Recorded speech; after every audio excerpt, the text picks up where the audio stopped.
Well, all right, this is Archie Smith. Archie, tell me about you, this picture you're holding. Well, in 1949 was the first Winston Cup race.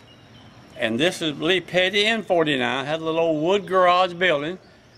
And I drove a Ford that year, 1946 Ford. And come in 6th place, still hold the record.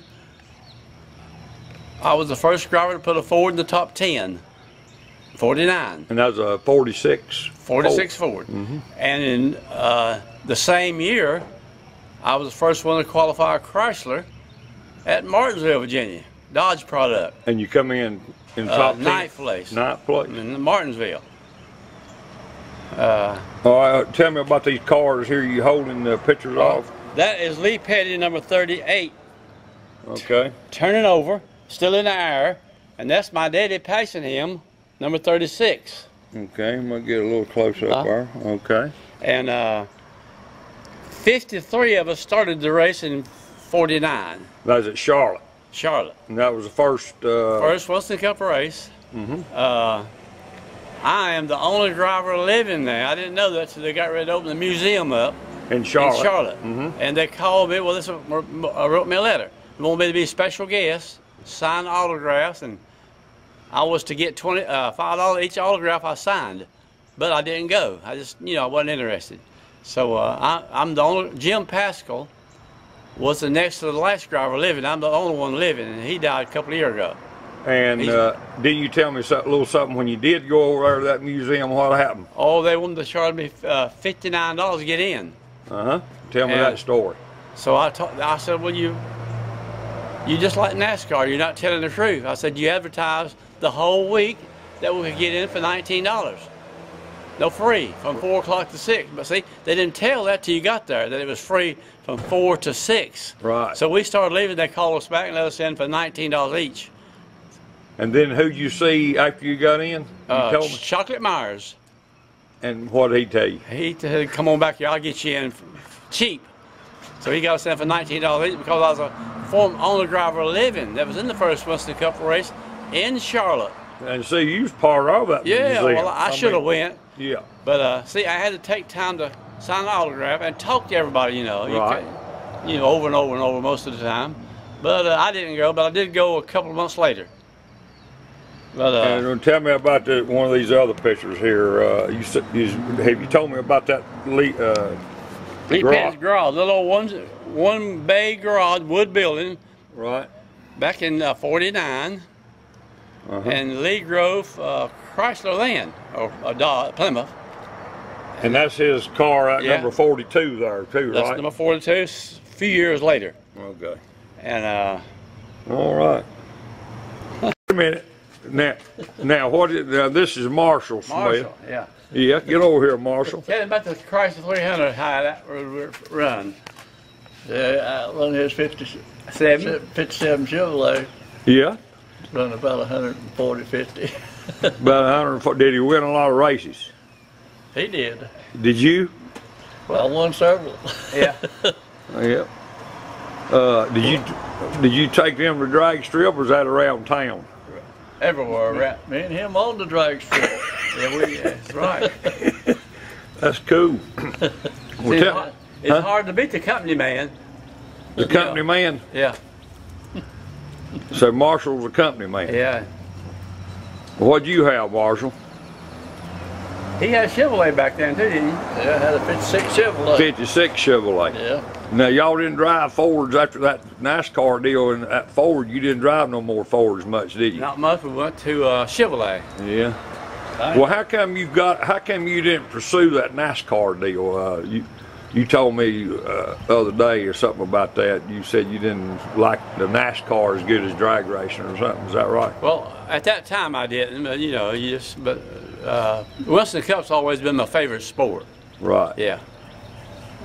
Marshall, you want to tell me any more about your drag racing? Or is all that kind of secret stuff? That's all I done.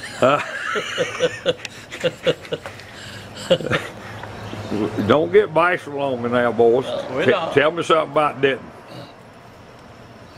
How long you been here? All your life? All of our life. The Smith boys had bad reputation for racing. Oh, really? Yeah. We could outrun anybody just about, couldn't we? But you tell me about that motor you had in that 57. You was telling me something about you had a hopped up motor in it. The reason you well, won General all. Motors was sponsoring me, but didn't nobody know it. See, they built me, everybody else was racing power packs, 220 horsepower. Well, see, General Motors built me 270 horsepower. And nobody knew it. Nobody didn't know it. I wasn't even allowed to tell my wife. Nobody. I couldn't tell nobody. Did it.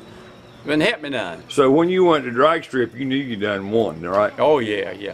I even let my sister drive the car, Dolores. She'd drive it. They said, let your sister drive the car and see if we can beat her. And she'd beat them, too.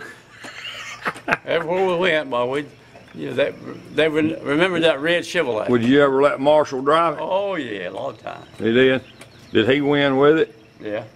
What about when the faster motors come out? Never did blow the motor, huh? He didn't blow it. I know 4 of them been turned over. Turned over? Yeah, 4. But y'all enjoyed that, didn't you? Yeah.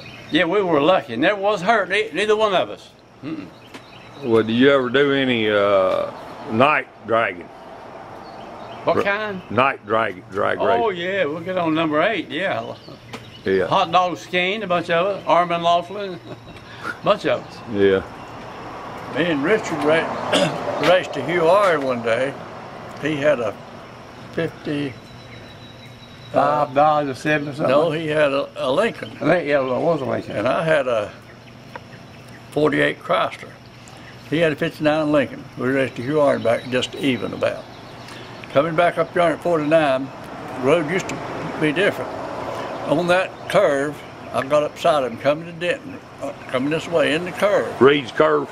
No, down here at 49 and 109. Oh, okay. And I met Archie Smith with a tractor pulling an old pull-type combine. Oh, my goodness. And I never let up. I sideswiped that combine, passed Richard, come on to Denton, went back and hunted up Archie Smith and paid him whatever he charged me. Yeah, but a good old fella. How about that? So he wasn't mad at you because you sideswiped No, him? but he thought like it looked pretty scary. We got there a little bit late. At Martinsville? Yeah. Okay. And Fonny Flock come up and asked us would we enter the race. We said, well, we're not ready. If we could change one tire, we'll be ready. So they asked the fans, did they want one more car to enter? They'd wait 15 minutes. So they waited 15 minutes for me to qualify. My dad said, Archie, take it easy. You go tear that car up. We'll have to walk home. It's our personal car at Martinsville. Right. Well, I forgot my helmet, and NASCAR, Bill France let me race without a helmet, 1949. And that's when you come in tonight? Yeah. How about that? Well, Hey, Snyder. go ahead. Now, Yeah. Hill Motor Company was my sponsor. And that's right here where you're at. Right where we're standing now. And Edward Hill was a good man to work for and race for. He gave me a new set of tires back then, which was a whole lot. This is 1949. 49, yeah. And Garland Marsh was my crew chief. How about that? Garland Marsh. And we went around about 3 or 4 days, every day through the weekend, practice.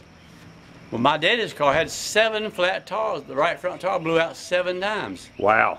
And my little old light Ford I didn't have a flat tire all day. You remember it, Marshall? My daddy had 7 flat tires. I got the books to tell you all about that. And Archie, you run a antique place here right at this Hill Motor you was talking about. Same place, right. And you got an antique shop here, and this is where the Ford place was at. And go down Billy Bisco, he'll give you, let you take the picture of that old Ford. Of that 46? Yeah. Yeah, I need to go see Billy. He still got it. We took it to the High Point College last summer. They wanted us to come up.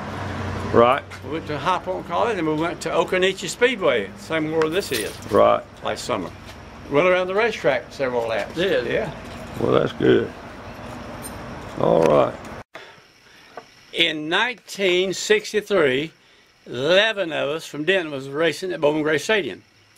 Well, I happened to have a new Corvette. And NASCAR asked me would I consider racing that car because they had a sports car race twice a year. Old Thunderbirds and old Corvette. I said, yes, I'll race it. They said, well, we will guarantee you $500 if you don't make but 1 lap. But we don't want you to make 1 lap and stop, you know. So we entered, And they put my picture in the Greensboro paper. It and the Corvette. I still got the paper. Well, here comes General Motors. I had to call finance at General Motors. They said, Archie, you can't do that. You owe us money on that car. I said, well, we're going to let you put it on the racetrack, then we're going to repossess it in front of everybody. I said, you wouldn't do me that way. They said, we have to. So I borrowed the money at CCB, paid the car off, and raced and won the race. Well, Bjorn King was racing up there, and naturally his brother Hub. See, the more people's you put in the names in the paper, the more people buy it. So Hub said, Bjorn can qualify that Corvette better faster than Archie. Kermit said he can't do it. Archie can qualify his own car faster than Bjorn can. So I did. I beat Bjorn. And the talk was when we had the drivers' meeting, we're going to tear that new Corvette up. The old Corvettes and drivers. I said, if I even think one of you fellas wrecked my new Corvette, I will put you in the graveyard tonight, not the hospital. So they stayed clear of me when they paid, but I won the race and got about $900 in all. Oh, it would be more than $9,000 now. Right. And when I got back to Denton on Monday morning, Hansel Edison, that's another name, and Clinton Garner come to see me, wanting to swap me that old building, Marvin Cole, old hardware, for the Corvette. And that's where the skating, That's first where the skating rink started in 1963, right there. Right. The Chevrolet place had their new cars in it. So when they got them out, we all opened the skating rink up there. And that's where Janice Gallimore met her husband. Right? Okay. And so here a while back, Sparky Harrison's wife brings a pound cake to Bojangles every morning to him. We all us old men eat it. So I walked over and told Sharon, I said, Sharon, I got to have a piece of your cake. I picked you out a good husband. She said, yes, Archie, you picked out some that's divorced now, too. So that's about the end of the Corvette. Well, I swapped it for a building and run the skating rink 30 years. About 30 years. Now, that was, you moved it from there up to the new one. Well, when did you build that up there where the pillars is at and all? That's 20 years ago. I raced, run the skating rink 20 years down there. 83. Okay. So that's where a lot of these young men got there pretty wise. Okay, sounds good. Including. All right. About the most aggravating what?